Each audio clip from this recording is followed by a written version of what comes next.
Hello लोगोफोर, बे समाव मोनसे गोदान भिडिअ लाबोदों आरो बे जाहैबाय जोंहा आनजाद लिरगिरिफोरनि थाखाय आरो बे जायफ्रा आनजाद लिरगोन एबा लिरनो नाजागासिनो दङ नोंथांमोननि थाखाय बेयावहाय दा बिनिनो बेलायावहाय स्टुडेन्ट आरो जायफ्रा एग्जामफोर साख्रिनि इन्टारभिउफोर होगोन बेयावबो जागोन, टेट जायफ्रा सिटेट होगोन बेयावबो जागोन।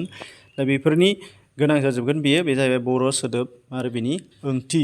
बेयो पार्ट 1 खौ जेला टेट लादोंमोन अब्लानो गोबां बुरजा होखादोंमोन। दा बेखौ नोंथांमोना डिसक्रिप्सनाव लिंक मोनगोन, प्लेलिस्ट, बेयाव थांनानै नायनो हागोन। दानिया बाव फैदो, जेसेबां हायो एसेबां नोंथांमोननो होनो नागिरदों। फार्स्टनिफ्राय नायदो सोदोब ओंथि। आंनि नङा, बे बिजाबाव थानायफोरखौनो कालेक्ट खालामनानै होनाय नागिरदों। सारि सारि माने लारि लारि, रय थाब थाब बारलांसै। सानहाब सोमहाब माने गोसो होथाबनानै हागौमानि जेसे हायो फाराफारि जाय जेरै हागौ। सानस्रि माने सानथाय, बुहुम हालो दैलो रंजा खुसि, अगेन इनाय। मुं सुनाय, गाज्रि मुं लानाय एबा रायखोमानाय, सोलिनाय, थगायनाय। थेर बेथेर, सिलिंखार, सिमान, गनायनाय, आनज्रायनाय, गोजानजा, गेजेर, उन्दै, सिं जानाय। गेजेरना उन्दै, सिं जानाय। फावथिना, थुनफावथिना, फोथायसुला, फोथायग्रा मानसि, थगायसुला, फोलाग्रा, दुगानाय, गावखौ देरगानाय। रिफिनाय, बेरखांनाय, जथाय, ज' खालामनाय एबा थुबुर, हांख्रायनाय, मोननो लुबैनाय। सानस'हायि, सानख'हायि, सानरोम, साननि जारौ, गाब एबा महर, गोहो आखुनि, थार एबा सैथो आखु, रादाय, बाथ्रा होलायनाय, फोथायलायनाय, सतबांसा। फैसालि, रुगुं। दाउसा मोख्रेब, नायनो बानाय, एरायनाय, एंगारनाय। सिस्रि सिब्बा, गोरबो इसिं। बोहैथि, बोहैबाय थानाय दाहार। खनसायनाय, बुथुमनाय। नैबे मोनसेया सिस्रि सिब्बा होननाया गोरबो इसिं होननाय जादों। मोन्दांथि, हमनो हानाय, गियान। गुथाल, दोहौ, रुगुं, फार एबा जिं, थादिना, थामोनथा। आदुंगारि, जुलि जानो बैसो बारग'नाय सिख्ला, आबिर, गाब, मावलि, थाइजौ बिबार बारनाय।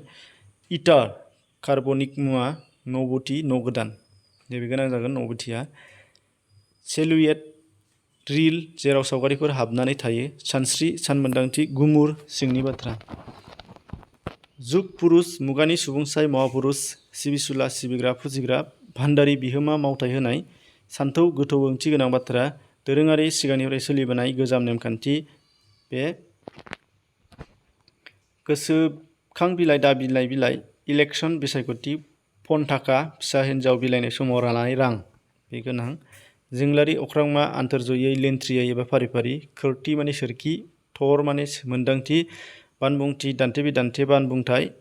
गोसो थांखि माने गोसोआव साननाय। खोर गोनां माने गावखौ हमथानाय, गोसोखौ हमथानाय। फुंखायारि माने हारसिङैनो जाखांनाय, जेरै दैनि फुंखा। अनथोब, अननानै होनाय मुवा बेसाद। उसाबादाव, मा खालामगोन मा मागोन जानाय। सल'बाथा, खुगा खुगा सोलिबोनाय सल'।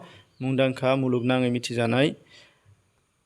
बिलालाथा, दुलाराय मुलुग। बिजिरसं, फारि फारि बिजिरना फरायसंनाय। खारि माने डेटा। थावरिनाय, जोरनाय, गोनो गोथो, मावगोन मावा जानाय। खारथि, सोदोब फारियै थाब बुंनो हानाय। समब्रा समब्रि, समान बैसोनि। गोसो सायराब, गोसो जयि, गोसो गैयि, गोसो बायनाय। बे हारिमा, गेदेर फिसा, गुबुन हारि, जथाय। थुनसल', जारिमिन एबा सल' थुनलाइ। जोबस्रांहोनाय, फोजोबस्रांनाय, सुबुंखुंथाइ, सुबुंजों दैदेनजानाय मोनसे हादर खुंथाय खान्थि एबा सुबुंखान्थि। समाजबाद, समाज दैदेननायनि खान्थि, समाजखान्थि। धोरोम सायख'यि, धोरोमनि फारसे बेरेखा गैयि, धोरोम बासिनाय गैयि। माहारि बिजिरनाय, गुबुन हारिखौ बासिनाय। थुनज्लाइ, फाव फान्दायनाय, बाथ्रा एरसननाय। नौनारि, फोरजा, नोगोरारि एबा रायजो। बारगा, देरगानाय, मोनसेनिफ्राय बांसिन। जिराद दिन्थि, दिन्थिफुंनाय। रंजा दिन्थि, हारिमु, आयदा दिन्थिनाय। दौदिनि, खेराइयाव मोसाग्रा, गोथार आइजो। नुवाथारि, अबंलावरि एबा इसोर। बांसियाल, सिफुं दारिया एबा सिफुं सुग्रा। बांसियाल। बिलाथलाथा, बुहुमनि दंनाय मानि। बिथा गुबै। खोरिया, बाथौआरिया सिबिग्रा मोदायनि मुं। मेगन गुनु एबा लेखा गोरा। दा बे गासै सोदोब ओंथिफोरखौ आं क्लास 10 नि MIL निफ्राय लाबोनाय जादों। जायफ्रा गोनां बिथांमोना बेखौ नायनो हागोन, मानो होनबा सेबानि कुइसन दाननाय एन्ट्रेन्स एग्जामफोरनिया क्लास 9, 10, 8 बेफोरनिफ्रायनो फैखायो। सिगाङाव जायफोरा लिरफेरबाय नोंथांमोना मिथिबाय जानो हागौ। दा बेखिनि सेयार खालामनानै हो लोगोफोरनोबो। फैबाय थागोन आरोबाव पार्ट 3, पार्ट 4 लाबोनो नाजागोन। गोजोन्थों।